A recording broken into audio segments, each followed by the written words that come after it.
الفيديو راح تشوفوا كل معاناتنا اللي احنا قاعدين نعانيها من ورا الغاز ومن ورا مشاكل الحطب والطهي، وكيف احنا قاعدين نخبز وكيف احنا بنطلع الطبخه وكيف ايش بنسوي على الغاز.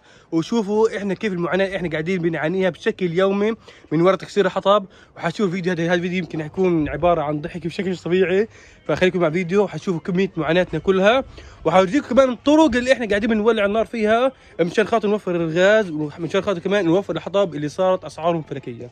يعني يكون في حاجه هلقيت قبل اول الدنيا كان فيها الغاز، والغاز طبعا موجود عند الكل وكان معروف حياتنا كيف، خلص الغاز متوفر وكل حاجه نقدر نعملها عليه وكل خلص كل شيء بنقدر نسويه.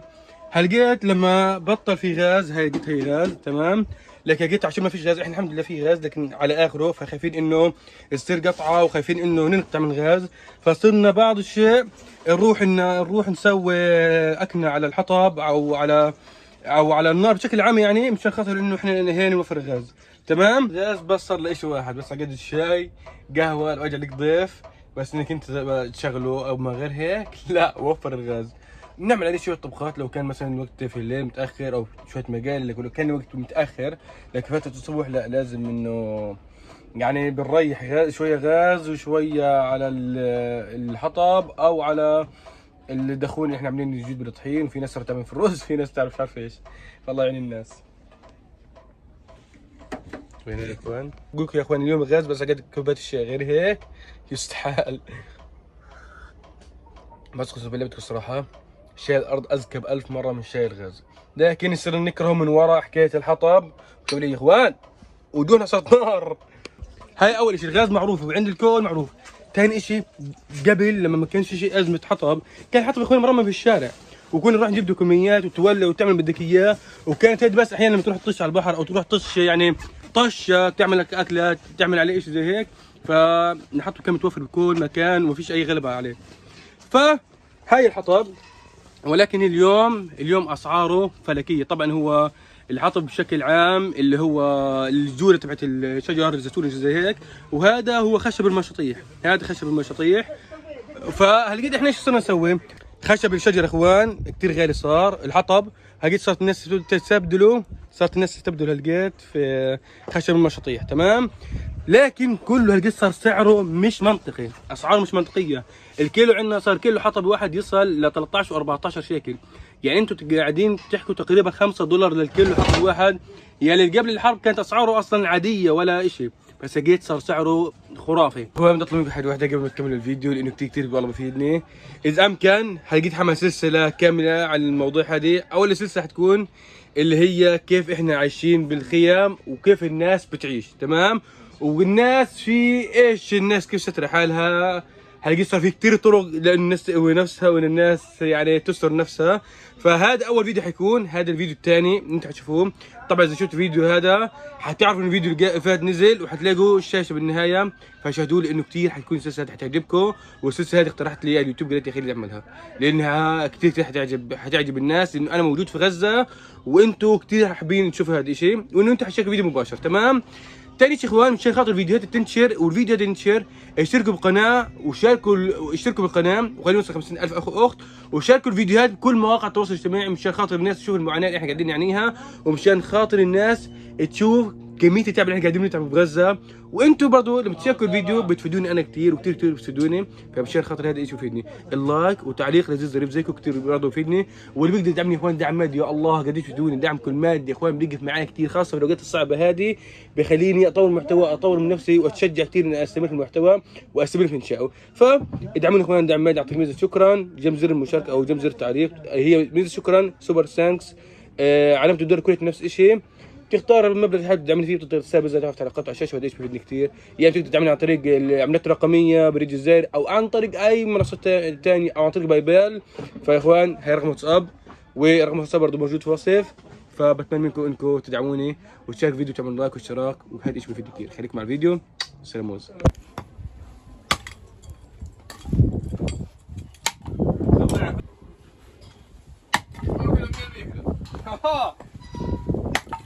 الله يلعن ابو الحطب. انا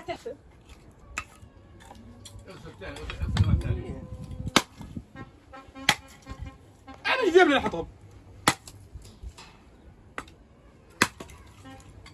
تعرف تقبض، تعرف تكسر، تعرف مش حارس مرمى زي ابوي انا.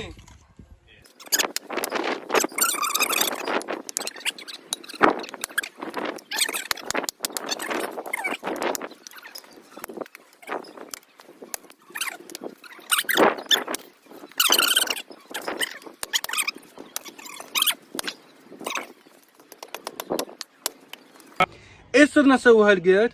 صارت الناس تعمل حكايه الطحين بالسيرج، وانها تروح تطلع عليه طبختها واكلتها، وصار في كثير اشياء. في ناس تستخدم رز وعدس مع سيرج مشان خاطر نتولع، لانه الناس صارت حتى الحطب مش قادره له. وحتى طريقه السيرج هذه برضه الناس بتحكي لك برضه احنا صرنا مش قادرين، السيرج بدي يخلص وحقيقه السيرج 10 ولا 12 شيكل، غاليان اكثر بالزياده.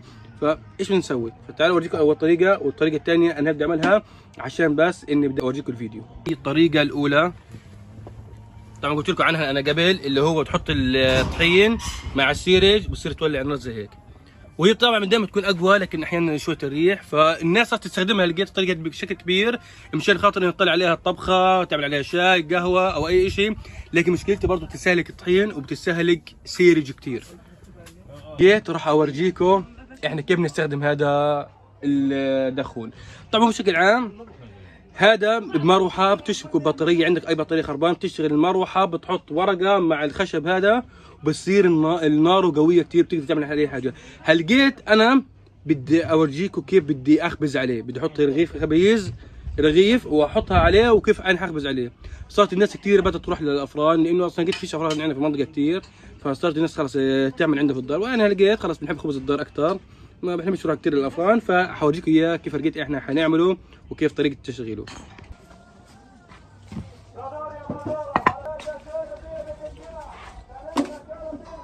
هذا الكابل حنمده للدخول مشان خاطر نشغل المروحه تبعته. حنشبكه في البطاريه مشان خاطر ايش؟ مشان خاطر انه نقدر نوصل الكهرباء للدخول. خلاص يا عمتي خلاص تمام. قد هون بدي اشبك السلك عايشين شغل. هي المروحه اشتغلت، وهي لقيت احنا حنحط نولع النار وبتصير خلاص تطلع من هنا بقوه. ترى كيف قوه النار. ايوه، وهي قلت النار كل ما تاخذ خشب بصير تقوى بالزياده. لكن ايش بيستهلك حطب كثير يعني بشكل مش طبيعي. يعني انت ممكن 2-3 كيلو حطب ما تعوز طبختك عليه. فهذا بيستخدموه كثير مطاعم، هلقيت في الكافيهات صاروا يستخدموه قبل لما كان في ازمه غاز، صاروا يستخدموه بشكل كبير، يا اما صاروا يستخدموا نظام السيرج. فبيستهلك كثير صراحه حطب، بيستهلك كثير الخشب يعني. لكن اهم شيء فيه انه بيعجل طبيعي بابور، وبعجل الطبخه، بعجل انك تعمل شاي قهوه، بعجل هذا كل شيء. الرغيف شو قديش يطلع؟ قديش بده وقت؟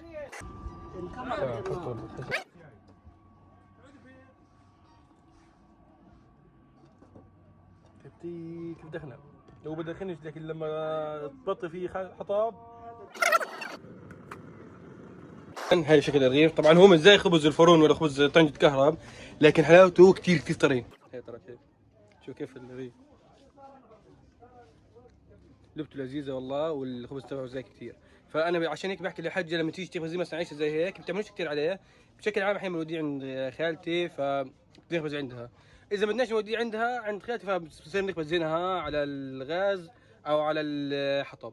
لكن اقسم بالله بقولها مفترض لما يبرد نروح ناكل منه لانه هيك باكل كثير عالم والله. طبعا بعد ما رحنا ولعناه، وهي الدخون كيف قاعد يشتغل، حطينا عليه الخبز، والدخول الثاني اللي عليه الطحين بالسيرج حطينا عليه طنجة الطبيخ. شوفوا كيف قاعد بيشتغلوا، هذا بالطحين والسيرج، ويحطين عليه طنجة الطبيخ. هذا عن طريق مروحة كهرباء بتحط الحطب وبتطلع هذا، واحنا قررنا اليوم نخبز عليه. شايفين كيف؟ ناره قوية، لكن مشكلته بيستهلك حطب كثير. يعطيك العافية يا حجة. احكي لها قد ايش رايك في حكاية الدخون هذا؟ الحمد لله، تعب ومشقة. وقبل الحرب ولا بعد الحرب؟ طبعا قبل الحرب.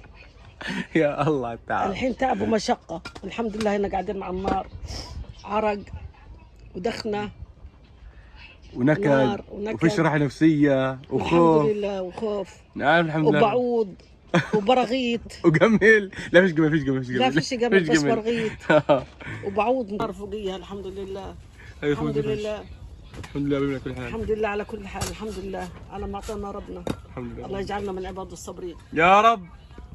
ادعي لي ربنا يجوزني. الله ينولك اللي بدك اياه. يسعد دينك. يا اخوان ادعوا لي يا اخوان، دعوة غير مستجابة مالكم. اخوان احنا عندنا لقيت صارت الناس بس مجبورة بشكل كبير تقعد على النار، لكن والله لو في بديل لأمة لا إله إلا الله كلها تيجي مش هتقعد عليها، لأنه فيها كمية تعب ومشقة بشكل مش طبيعي. أنا قعدت 5 دقائق بس عشان أورجيكم كيف دولع الحطب، دولع النار على دولع الطحين، دولع على الحطب.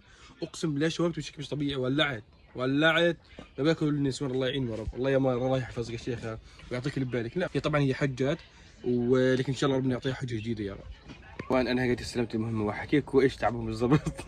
لانه الحجه راحت وتصلي، فاورجيكم كيف تعبها. مش عارف النسوان هيك ربنا يعطيهم قوه مش طبيعيه، والله العظيم من اقوى منا، وفي عندهم صبر ايوب، عندهم تحمل بشكل مش طبيعي. الله يعين الناس اخوان. تعبوا مش طبيعي والله، انتم والله في تعبوا. اخوان كان فيديو اليوم، اتمنى اخوان اذا الفيديو عجبكم نال اعجابكم تشارك الفيديو كل مواقع التواصل الاجتماعي، لانه كثير بتفيدني، وانه تدعموني دعم مادي. والله يا اخوان دعمكم المادي كثير كثير كثير كثير يفيدني اي وقت مضى، لانه هذا الشيء كثير كثير يفيدني. فزي ما قلت لكم دعمكم المادي بتقدروا تدعموني عن طريق الطرق اللي قلت لكم اياها قبل. اهم شيء يا اخوان تشتركوا في القناه وصل 50,000 اخت، وتشاركوا الفيديو بكل مواقع التواصل الاجتماعي، وتعملوا تعليقات كثيره، وهذا الشيء يفيدني.